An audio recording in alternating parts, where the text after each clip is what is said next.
Every year when Samsung launches its S series flagships, it sets the tone for the upcoming smartphones and also raises the bar for them.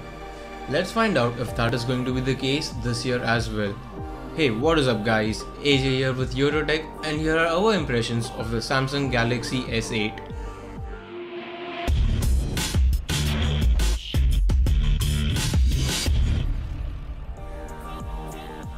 These opinions are based on the time I spent with the phone at the launch event, and this is not a review.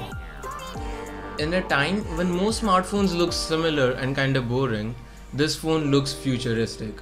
Design-wise, Samsung went all in to create this head turner. The perfect glass melange and seamless symmetry makes wielding this phone a pleasure. However, Butterfingers should probably put a case on this.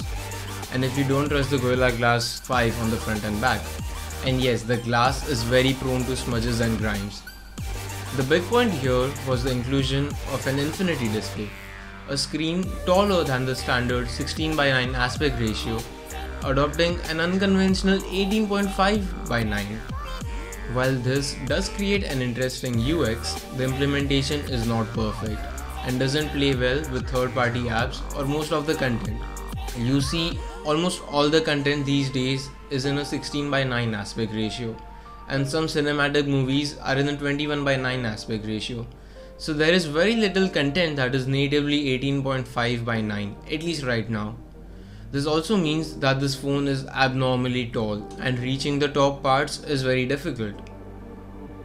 But the screen sure is a marvel to look at. Samsung is pretty much the best you can get for displays.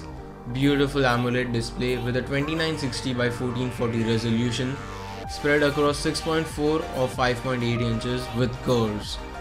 The screen is a joy to look at.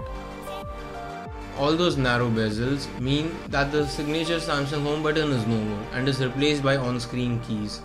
It's more than just pressing on glass though, as this button provides a tiny haptic feedback vibration when the key is pressed, similar to the iPhone 7's fake home button. This also means that the fingerprint scanner had to move to the back. Considering how tall this phone is, it will surely take some getting used to. Luckily, we have other biometric ways of unlocking the phone now. The Indian S8 comes with a Samsung Exynos 8895 chip, along with 4GB of RAM and 64GB of expandable storage. There were no issues in performance in the little time we used it. The rear camera is same in terms of specs, with a slightly upgraded sensor, so the results should be pretty similar to the S7, which was an amazing camera. The front camera is now bumped to 8 megapixels. In terms of software, we have a grown-up TouchWiz with an updated UI to match the curves. The talking point here is Bixby, Samsung's new virtual assistant. In fact, it's so important that it has its own dedicated button on the left. It works similarly to Google Now via a cards interface and uses contextual info to help you. We need to use it more to give a proper judgment. Also launched is the new Gear 360 camera, now with better processing and a much more comfortable design to hold. Then there's the new Samsung DeX, a companion dock which converts your S8 into a desktop. Both of these can be bought separately. So there you have it, our views on the S8 and the S8 Plus.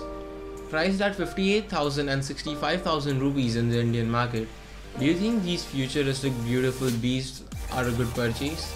Let us know in the comments below. Like this video if you made it to the end and stay subscribed to EOTO for more coverage. Hit the bell button so you do not miss any of our future content. Thanks for watching.